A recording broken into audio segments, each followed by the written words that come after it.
Assalamu alaikum mes étudiants de l'EV9. Dans cette vidéo, on doit continuer les objectifs de la leçon 1, structure de l'atome. À la fin de cette vidéo, vous voudrez être capable de représenter le symbole atomique de quelques atomes, déterminer la composition d'un atome, calculer la charge nucléaire et la charge du nuage électronique d'un atome, et aussi déduire la neutralité d'un atome. D'abord, c'est quoi le symbole atomique ou bien la représentation atomique? C'est le symbole d'un atome qui représente les valeurs de A et Z qui sont écrites à gauche du symbole. Vous savez bien que A est le nombre de masse, Z est le numéro atomique.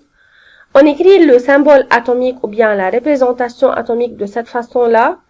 X représente le symbole chimique de l'élément. A, à gauche en haut, représente le nombre de masse, qui est le nombre de nucléons dans le noyau.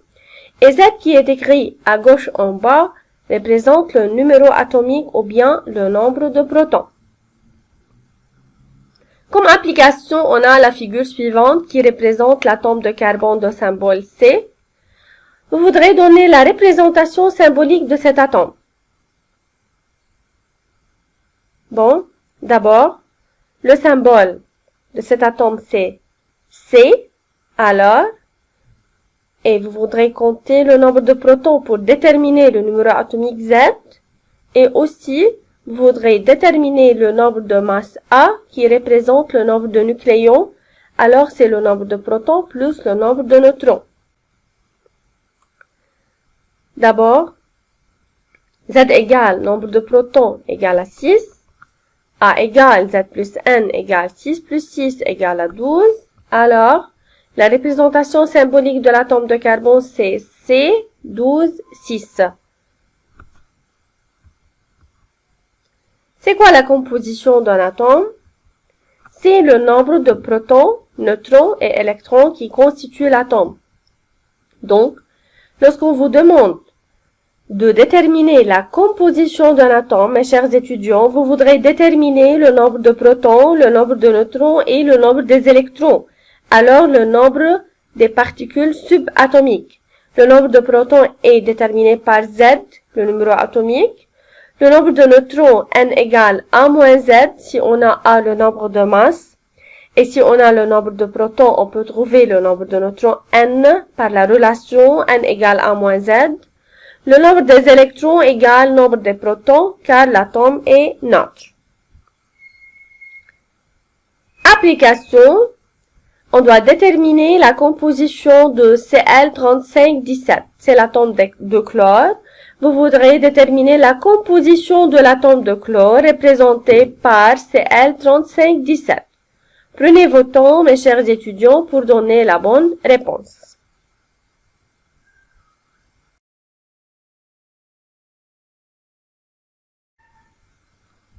Alors, d'après le symbole X à Z, Z égale 17 et A égale 35. C'est A et c'est Z. Le nombre de protons égale Z égale 17.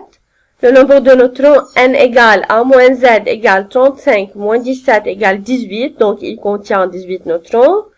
Et dans un atome neutre, le nombre des électrons égale nombre des protons égale à 17. Alors, cet atome de chlore contient 17 protons, 18 neutrons et 17 électrons. La charge nucléaire, la charge est représentée par Q nucléaire, c'est-à-dire du noyau. Q du noyau égale nombre de protons fois charge relative d'un proton, plus nombre de neutrons fois charge d'un neutron. Vous voudrez étudier cette relation. Lorsqu'on peut déterminer Q du noyau, la charge nucléaire d'un certain atome, on doit appliquer cette relation. C'est le nombre de protons fois charge relative d'un proton.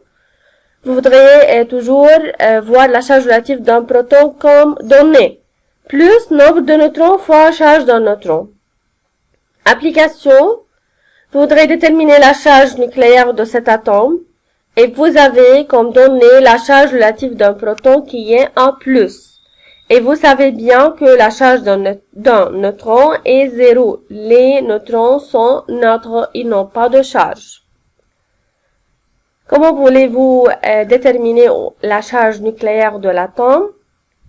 Alors, Q égale nombre de protons fois charge relative d'un proton plus nombre de neutrons fois charge d'un neutron égale 6 fois 1 plus, 6 c'est le nombre de protons, plus 6 fois 0, car les neutrons sont neutres, alors égale à 6 plus.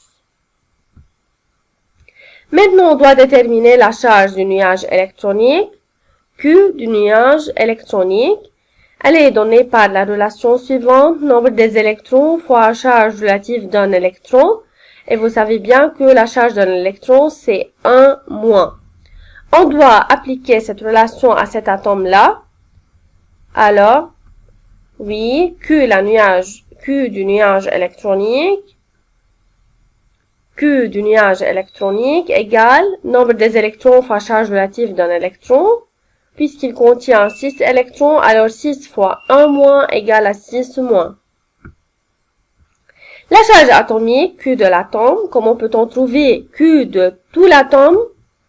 Q de l'atome égale Q des parties qui le constituent. Alors égale Q du noyau plus Q du nuage électronique.